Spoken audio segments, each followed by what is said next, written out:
Spain regularise 500,000 illegal immigrants. इस video को start करने से पहले मैं आप सबका स्वागत करता हूं, मेरी तरफ से आप सबको नमन है।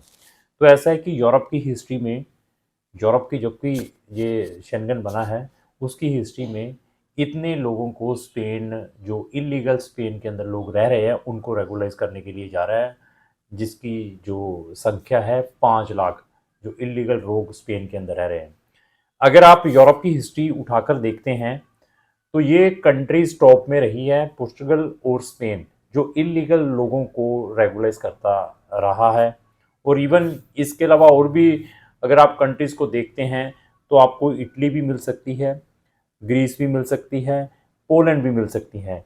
इनकी जो प्रीवियस हिस्ट्री है उस हिस्ट्री में इन कंट्रीज ने भी इलीगल लोगों को रेगुलाइज किया है। और आयरलैंड तो यूरोपियन यूनियन का मेंबर तो नहीं है, आयरलैंड भी एक वन ऑफ द कंट्री है जिसने इलीगल जो लोग उनकी कंट्रीज में रहते थे 2022 में उन्होंने उनको रेगुलाइज किया था। तो अभी स्पेन भी जो है पिछले 5 साल से कोविड के बाद हर साल कुछ ना कुछ लोगों को वो रेगुलाइज करता रहता था, लेकिन अभी उन्होंने वहाँ की गवर्नमेंट ने डिक्री पास कर दी है कि हम 5 लाख लोगों को जो इलीगल स्पेन के अंदर रह रहे हैं उनको रेगुलाइज करेंगे। तो हम शेंगन में बहुत सारे बच्चों को भी पढ़ने के लिए भेजते हैं, फैमिली रीयूनियन केसेस को भी देखते हैं, ईयू ब्लू कार्ड में बहुत सारे लोगों को कोई असिस्टेंस चाहती है तो उसमें भी हम हेल्प करते हैं। इवन जर्मन लैंग्वेज भी की क्लासेस भी बच्चों को प्रोवाइड करते हैं। ऐसी बहुत सारी नॉलेज है हमारी कंपनी को। तो ये भी उन लोगों के लिए बहुत ही इम्पोर्टेंट वीडियो है जो ऑलरेडी स्पेन के अंदर हैं। तो उनको मैं इस वीडियो के थ्रू बताऊंगा कि आपके कौन कौन से इम्पोर्टेंट डॉक्यूमेंट चाहिए जब आपने इसको वहाँ की रिस्पेक्टिव मिनिस्ट्री में अप्लाई करना है। और इवन अगर आपको पुलिस क्लियरेंस सर्टिफिकेट की रिक्वायरमेंट है, क्योंकि अभी हमें फ़ोन आने स्टार्ट हो चुके हैं बच्चों के, पेरेंट्स के, कि सर हमारे बच्चों की पुलिस क्लियरेंस सर्टिफिकेट चाहिए। वो पहले कोई रोमानिया में रहा है, कोई सिंगापुर में रहा है, कोई दुबई में रहा है, कोई किसी कंट्री में रहा है, तो उसमें भी हम बच्चों की हेल्प करते हैं। और बहुत सारे बच्चों को अपने डॉक्यूमेंटों को लीगलाइज, इसको अपोस्टल कहते हैं, उसमें भी हम हेल्प करते हैं।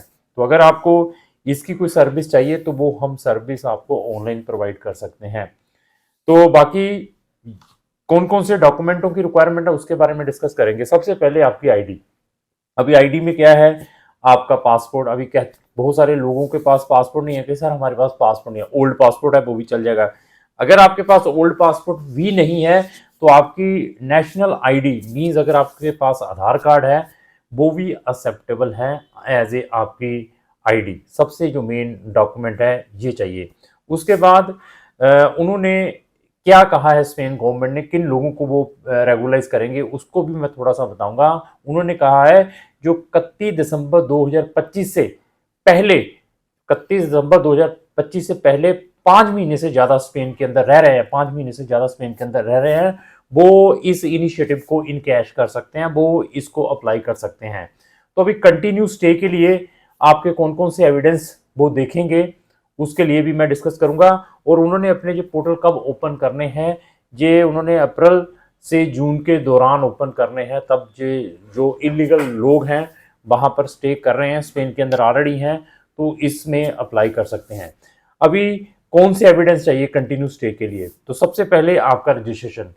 क्या आपने अपना, जब आप स्पेन में आए थे वहाँ पर अपना लोकल रजिस्ट्रेशन करवाया था, रिस्पेक्टिव जो उनकी एजेंसी है गवर्नमेंट वहाँ पर, सबसे पहला एविडेंस। दूसरा, आपकी मेडिकल रिकॉर्ड मींस क्या ड्यूरिंग, अगर आपको कोई प्रॉब्लम आई हो जब आप स्पेन में रह रहे थे, वहाँ के जो लोकल हॉस्पिटल में कभी आपने विजिट किया हो, वहाँ से कोई मेडिसिन ली हो, उसका रिकॉर्ड अगर आपके पास है वो भी वन ऑफ द एविडेंस आप यहाँ पर प्रोड्यूस कर सकते हैं।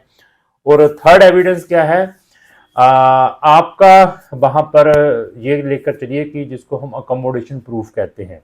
अगर आपका वहाँ पर अकोमोडेशन प्रूफ है कि आप इस एड्रेस पर लंबे समय से रह रहे हैं, जहाँ आप मोर देन 5 मंथ से रह रहे हैं, तो वो भी एविडेंस, एक सॉलिड एविडेंस है आपकी कंटिन्यू स्टे इन स्पेन के अंदर।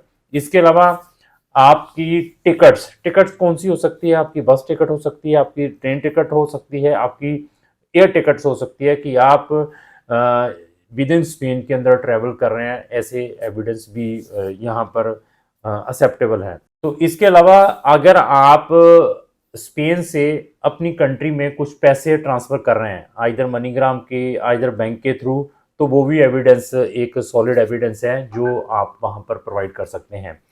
इवन इसके अलावा आपका criminal record, police clearance certificate बहुत इंपॉर्टेंट है। वो कौन सी? आपकी अपनी कंट्री की, यहाँ पर आप बॉर्न है, जिस कंट्री का आपका पासपोर्ट है।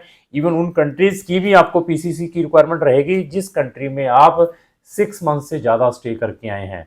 तो अगर आपको पुलिस क्लियरेंस सर्टिफिकेट की रिक्वायरमेंट है, अगर आप किसी स्पेसिफिक कंट्री में 6 महीने से ज़्यादा रहकर आए हैं, चाहे वो सिंगापुर है, चाहे किसी भी शेंगन कंट्री में है, चाहे आप ऑस्ट्रेलिया में थे, चाहे आप यूएस में थे, चाहे आप रोमानिया व्हाट्सएवर कंट्री में थे, तो उस पीसीसी में भी हम आपकी हेल्प कर सकते हैं। तो इसके अलावा कुछ एडिशनल डॉक्यूमेंटों के बारे में भी उन्होंने लिखा है, ये तो डॉक्यूमेंट आप प्रोवाइड करेंगे। अगर ये एडिशनल डॉक्यूमेंट भी आप साथ में प्रोवाइड करते हैं तो आपका केस और सॉलिड हो सकता है। वो क्या है? Employment history. अगर आपने स्पेन में जैसे इलीगल रह रहे थे, कहीं पर वर्क कर रहे थे, इधर आपने 1 महीना किया, 15 दिन किए, 2 महीने किए, 5 महीने किए, 2 साल किए, तो उसके एविडेंस अगर आपके पास हैं, आइदर करंट एम्प्लॉयमेंट, जहाँ आपकी एम्प्लॉयमेंट हिस्ट्री है, तो उसके एविडेंस भी यहाँ पर आप प्रोड्यूस कर सकते हैं। इवन अगर आपने स्पेन में किसी स्कूल में एडमिशन लिया या किसी यूनिवर्सिटी में एडमिशन लिया, आपने कोई स्टडी की है, उसके एविडेंस भी यहाँ पर एक्सेप्टेबल है, उनको भी आप यहाँ पर प्रोवाइड कर सकते हैं। जो लोग माइनर है, माइनर मीन्स अंडर 18, तो उनके डेट ऑफ बर्थ सर्टिफिकेट की भी रिक्वायरमेंट पड़ेगी, क्योंकि बहुत सारे लोग अपने बच्चों को साथ में लेकर जाते हैं, तो वो डॉक्यूमेंट भी आपके date of birth proper legalise apostille होने चाहिए। अगर स्पेन गवर्नमेंट आपको रेगुलाइज कर देती है तो वो इनिशियली 1 साल का आपको रेजिडेंसी परमिट प्रोवाइड करेगी, जो कि फर्दर एक्सटेंडेबल रहेगा। उस कार्ड पर आप जॉब कर सकते हैं, अपना बिजनेस कर सकते हैं, जहाँ वहाँ पर पढ़ भी सकते हैं। इवन अगर आप मैरिड हैं तो आप अपनी स्पाउस को और डिपेंडेंट बच्चों को भी वहाँ पर इनवाइट कर सकते हैं।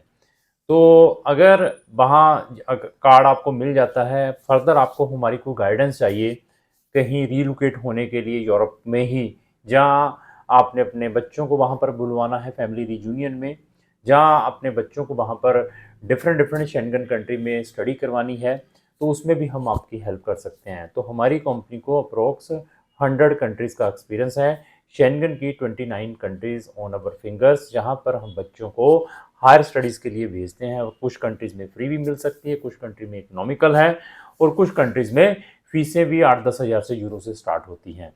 तो अगर आपने इन चीज़ों का बेनिफिट लेना है तो दिए गए नंबरों पर संपर्क करें। तो ऐसा है कि अगर आपने किसी भी कंट्री में हायर स्टडीज़ के लिए जाना है, अगर आपने किसी भी शेंगन कंट्री से रिलेटेड हमारा कोई ओपिनियन लेना है, तो आप हमें दिए गए नंबरों पर संपर्क कर सकते हैं। अगर आपका कोई भी फ्रेंड स्पेन में ऑलरेडी है तो उसको भी ये वीडियो जरूर शेयर करें, ताकि वो ऐसी इन्फॉर्मेशन को इनकैश कर पाए। तो लास्ट से मेरी यही रिक्वेस्ट है, अगर आपको जो मेरी वीडियो चली उसको लाइक एंड शेयर करना ना भूलें। Thank you.